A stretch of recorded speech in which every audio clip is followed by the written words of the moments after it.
Good morning everyone and welcome to Black Rabbit Homestead. Today I wanted to show you the gigantic wall of tomatoes that we have growing in our year-round greenhouse, Paragon. Come join me.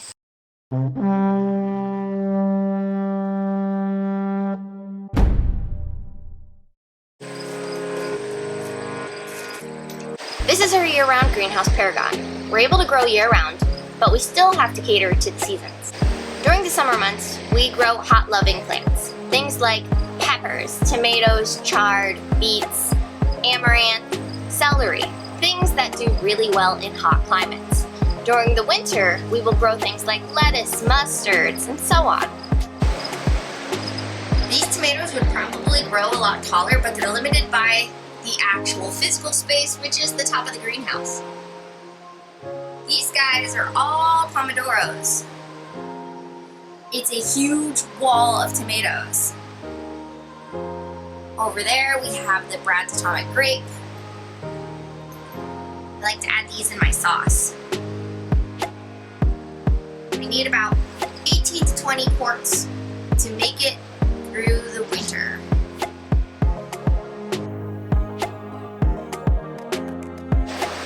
At the base we have a lot of basil,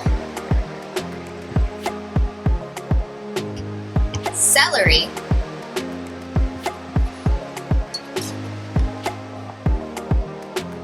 and summer amaranth spinach. During the summer months we grow a lot of peppers. This year I didn't get to grow or start so many of them. These are all banana peppers, so this is what we're gonna just have to deal with for the year. Usually I grow things like jalapenos, like Craig's jalapenos. I tried to grow some bell peppers, but I was pregnant this year and I didn't get a lot of starts or the time to plant them all. My husband went above and beyond and planted all this. Can you guys see me? We planted a cucumber arch this year inside the greenhouse. Last year we planted it on the far edge of the greenhouse and it grew up the cattle panel right against the plastic. That was a problem because it caused algae, the leaves would rot out. We still have a lot of cucumbers, but still not as much as this arch system. We have tons of cucumbers, more than we can eat. So we planted the cucumbers that side, trained it over the arch, and then wove it down until they're finally heavy enough that they'll train down themselves. We've got two varieties. We've got the Soyo longs, and then I believe the other one that we're growing right now is a Boston pickle. I know this isn't the best angle to take this at, but this is the back side of the tomatoes that you just saw. So this is the north side of the greenhouse. And it's just absolutely massive. I want to stand on that chair to show you how tall they actually are. I'm 5'2". And they're still way taller than I am.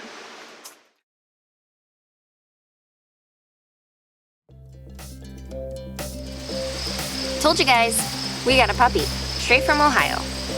She's 10 weeks old, we've had her for 2 weeks now.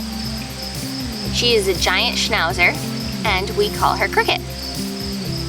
Cricket's still learning how to be potty trained. She's still learning all the other basic commands. She's just a puppy. Who's gonna know everything as a puppy? Right, Cricket. And we think she'll be a very good farm dog for us. We're planning on having her be our ratter. Basically do everything that Beetle used to do. We want her to stay with Ivan, our son, and be able to guard the animals, let us know that when the pigs are out, if they ever get out, which I'm sure they will. We want her to be able to let us know if there's raccoons up in the chicken house. Maybe I'll even get a chance to teach her how to cart. That would be pretty cool. So it's gonna be a learning curve for me because I've never had a giant schnauzer before. They're pretty willful dogs, and I've had willful dogs before. Just never a giant schnauzer. But she is pretty interested in learning. She's laid back for the most part. She's a puppy, of course she's gonna have her play. Hi, Mittens. Right now it's all about basic obedience and socialization. She's meeting all the different farm animals. She really likes the horse. Not so sure about the cow. She likes the cats, but the cats don't know what she is yet. So, Mittens is kind of aloof. He wants to play with her, but he doesn't know how to play with her. Beetle, our last dog, was a bit too goofy and heavy with her paws. Cricket is very good. Cricket just goes right up to him, very calmly, stealthy-like, and let him sniff him. But yeah, this is Cricket. So you'll be seeing her more on the farm. Good girl. There's Cricket. Morning, Lily.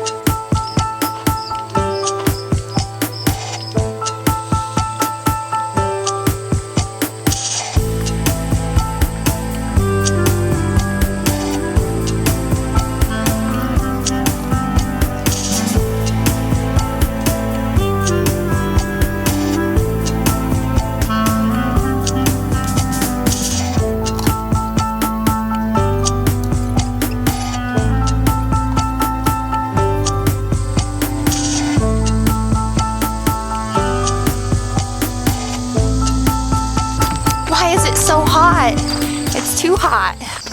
Had a really good evening today. Made some barbecue pork chops and some halushki, and now I'm about to do some evening chores, so I figured I'd just bring the camera along. Had a super nice harvest of onions, one basket, and a large milk crate full. It's a pretty nice onion. Part of my evening chore routine is I empty out my slot bowl. Pretty much whatever scraps were in the house from cooking. So I got some bread, some watermelon, some cabbages, some like coffee grains and tomato tops. So I'm gonna throw that out for them.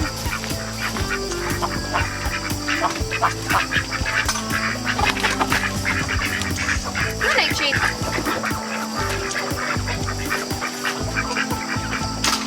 I will also check for eggs.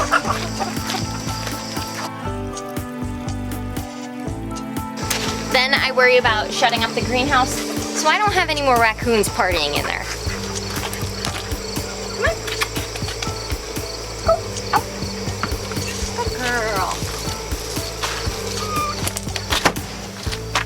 Grab a cucumber for my evening snack. Actually, this is my husband's evening snack. So I'm just gonna set this here, and on my way back down, I'll grab it. Good girl. Then as part of our evening chores, I'm just going to feed these guys hay. Hey. What's up, buddy?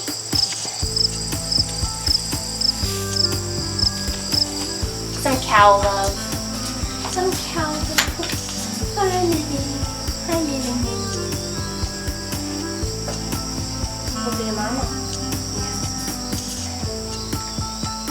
This is our first calving, so it's really going to be nerve-wracking for us. Hopefully everything goes well. We have her opened into the big field out to my right, and I'm hoping just to wake up and see a little baby calf in there. I'm hoping I don't have to do any interventions or anything like that. We eyed her to a Jersey. That should be very helpful in her calving experience because Jerseys are a lot smaller than a Guernsey.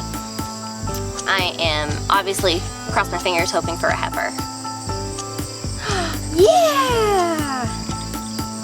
So, this is your opportunity to sling out some names for the future baby cow as long as it survives. Boy names, girl names, what are your pick?